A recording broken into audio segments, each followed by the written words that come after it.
Subscribe करें हमारे YouTube channel साधना gold को और पाएं वीडियोस सबसे पहले। बेल आइकन दबाना ना भूलें। ये सृष्टि कभी भगवान शंकर से प्रकट होती है, कभी विष्णु से होती है, कभी राम से होती है, बदलती रहती। भगवान शंकर से किस प्रकार सृष्टि होती है ये सुनो। शिव तत्व जो है वो अनंत ऊर्जा विराट चेतना का ही नाम शिव है। अच्छा, समझ में आ रहा है? चेतन से जड़ पैदा होती। नास्तिक कहते हैं जड़ से चेतन पैदा होता।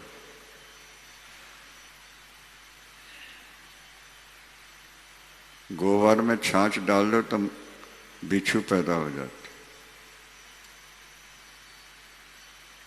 नास्तिकों का कहना इसी तरह दो अमीवा मिलते हैं तो जीव पैदा हो जाता। लेकिन आस्तिकों का सिद्धांत यह है कि नहीं, जड़ से चेतन नहीं है, चेतन से जड़ है। प्रत्यक्ष उदाहरण है, बाल जड़ हैं, ये नाखून जो बढ़ के आगे आ जाते हैं भी जड़ हैं। जब तक चेतन है इसके अंदर ये बढ़ते हैं। डेड बॉडी के बाल नहीं बढ़ते, नाखून नहीं बढ़ते। अगर जड़ से ही माना जाए तो जब चेतन निकल गया तब भी बाल बढ़ना चाहिए कि नहीं? हाँ, नाखून बढ़ना चाहिए, शरीर भी बढ़े। चेतन से जड़ की उत्पत्ति होती है, जड़ से चेतन की नहीं। संसार के ब्रह्मांड के करोड़ों ब्रह्मांड के मूल में चेतन तत्व है। चेतन से ही जड़ की उत्पत्ति होती रहती है। और वो मूल में ज्योति है, केवल ज्योति। घनीभूत ज्योति ही शिव पद वाच्य है। वैष्णव उन्हीं को नारायण महानारायण कह के स्मरण करते हैं। भिन्न भिन्न देवताओं के उपासक भिन्न भिन्न नामों से पुकारते हैं। निराकार से साकार कैसे बनता है?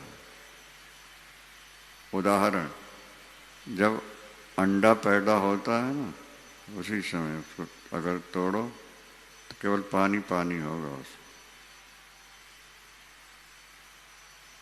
समझ में आ रहा है नहीं?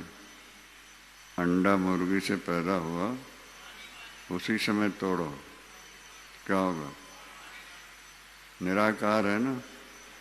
उस पानी के अंदर ही आँख बनती है, चोंच बनती है, कान बनते हैं, पैर बनते हैं, पंख बनते हैं। निराकार से साकार बना कि नहीं? समझ में आ गया? जैसे मुर्गी के अंडे हैं, निराकार पानी तो निराकार है ना भाई, उसी में फिर धीरे धीरे मनुष्य के अंदर भी जीवाणु जो आते हैं पहले निराकार होते हैं, फिर वो अणु का रूप लेते हैं, फिर माता के गर्भ में जाकर एक एक अंग का निर्माण होता है। तो पहले साकार नहीं है, पहले निराकार है, और निराकार से ही साकार होता है। और जो साकार होता है वो एक दिन मिट जाता है। और जिसका कोई आकार ही नहीं, उसे कोई मिट ही नहीं सकता। आपकी आत्मा निराकार है, परमात्मा भी मूल में निराकार ही है। वो प्रकृति के संयोग से साकार बन जाता है। योग माया समावृता मूढ़ो यम ना भी जानाति लोको मामजम अव्ययम। मैं योगमय।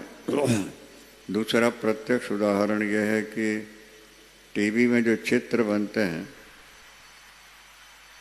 क्या, वो लाइट से ही बनते हैं, और लाइट निराकार है। लाइट जो है वो, उसमें जो चित्र बने वो साकार है। यही तरह से निराकार ब्रह्म से साकार जगत का निर्माण होता है। भोलेनाथ भगवान शिव के मन के अंदर ये संकल्प उठा कि सृष्टि बनानी है, चलानी है। उससे सदाशिव साकार बन के प्रकट हो जाते। निराकार शिव से सदाशिव साकार बन के प्रकट हो।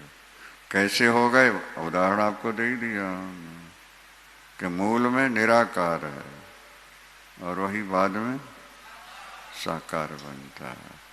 दोनों में अंतर कुछ नहीं है, लेकिन जो निराकार तत्व है, आपकी आत्मा अगर साकार हो तो यम के दूत पकड़ लेंगे आप, और जब तक आप अपने को साकार मानते रहोगे तब तक यमदूत आपको पकड़ते रहेंगे।